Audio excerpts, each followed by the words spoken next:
أنا أشكر الدكتور حيدر الصفار، وقف لي وقفة ما حد يوقف لي إياها. أنا عندي إداء الفيل، كان وزني 200، لا أقدر أمشي، لا أقدر أتحرك، لا أقدر أقعد، لا أتربع. أنا صاحب 5 جهات، ناشدت بما به الكفاية، واستجاب لي الدكتور حيدر الصفار، وجيت العيادة وقام بواجبه وياي بكل الأمور سوى لي إياها.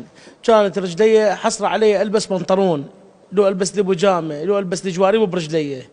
هسه حقيقة قمت ألبس جواري، قمت ألبس بنطلون، قمت أتربع، أقعد بالقاع أتربع، قمت أمشي أطلع أطب، كنت مسافة ما أقدر أمشي الشارع مالتي. يعني هالدكتور السواليان ما حد مسوي لي إياه.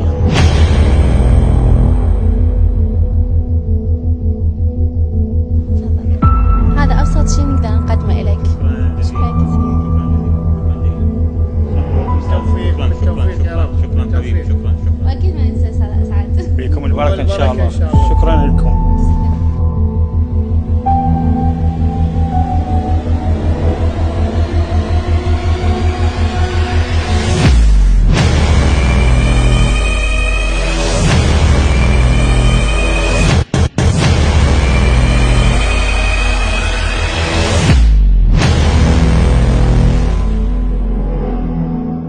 والحمد لله والشكر. اليوم رجلي البس بنطلون، اطلع اطوب، اقعد حالي حال الشباب. كنت اتحصل على لبسه البنطلون، وكنت مأيس من الحياه، يعني من رجلي مأيس اني مصر لها شاره. بس من جيت يم الدكتور هنا تفائلت بالخير. السلام عليكم اعزائي مشاهدي وكاله هموم وخيرات اهلنا. هموم وخيرات اهلنا اليوم بعياده الخير، عياده الدكتور حيدر الصفار. هذا الزلمه مسوي ما مسوي للانسانيه، واللي مسويه خلف الكاميرات اكثر من اللي مسويه قدام الكاميرات. يعني مساعد عوائل فقراء، مساعد ايتام، مزوج شباب، مقدم ما مقدم للانسانيه بعيدا عن الكاميرات.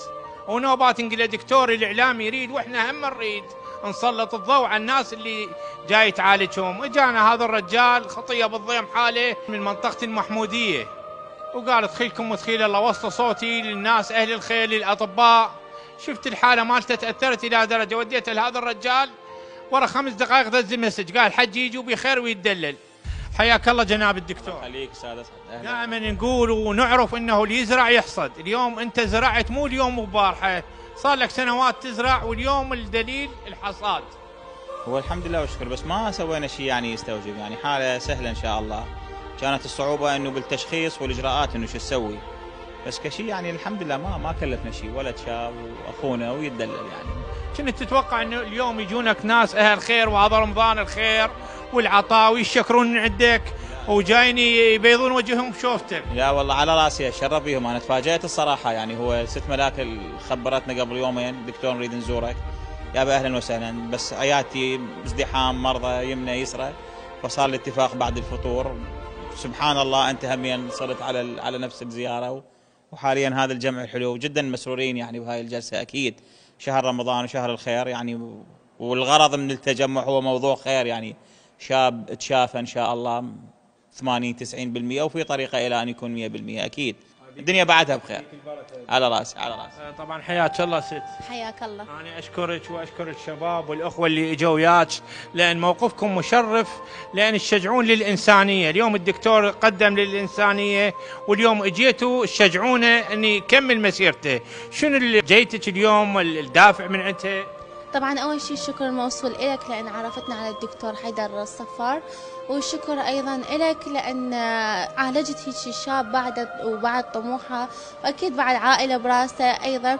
وطبعا شفنا هواي حالات تطلعت، ونشكر الدكتور هواي يعني سمعنا وشفنا وشاهدنا هواي شغلات سواهن، فالحمد لله والشكر بعدها الدنيا بخير. والرجل أبو أحمد ناشدني قبلها بمرة، هماتي أنا وديتها على ناس خيرة، علي الأسمر الأخ طبعا ساعدها كمبلغ، والحمد لله والشكر عالج بعض الشغلات، والحمد لله كملها الأستاذ والدكتور حيدر الصفار. احنا نشكر الست ملاك، يعني اليوم خلتنا نلتقي بهالشخصية الإنسانية الرائعة اللي يعتبره نموذج صالح في الطب العراقي. يعني صراحة من سمعت باسمه اليوم كيفت الرجل هذا. متابعه أنا من خلال السوشيال ميديا، بعض المواقع.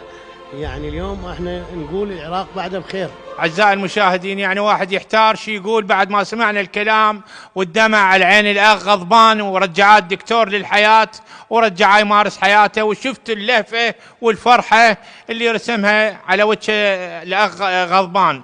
دكتور هنيئا إلك وبارك الله بيك، والله يبارك بيدك، وإن شاء الله خيمة تظل على المقاريد اللي هم لا حول ولا قوة، بس حول وقوة يا رب العالمين. إن شاء الله يبارك برزقك، هذا اللي نقدر نقوله.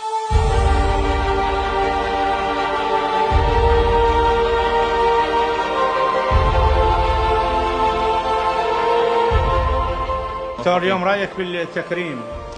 يعني انا ما كان ببالي هيك شيء، انا كان ببالي شيء هواي ابسط. هذا شيء يعني جدا جدا جدا افتخر به وممتن يعني الصراحه توقيته باسلوبه باي حيثيه يعني من حيثياته. شكرا جزيلا، شكرا ستي.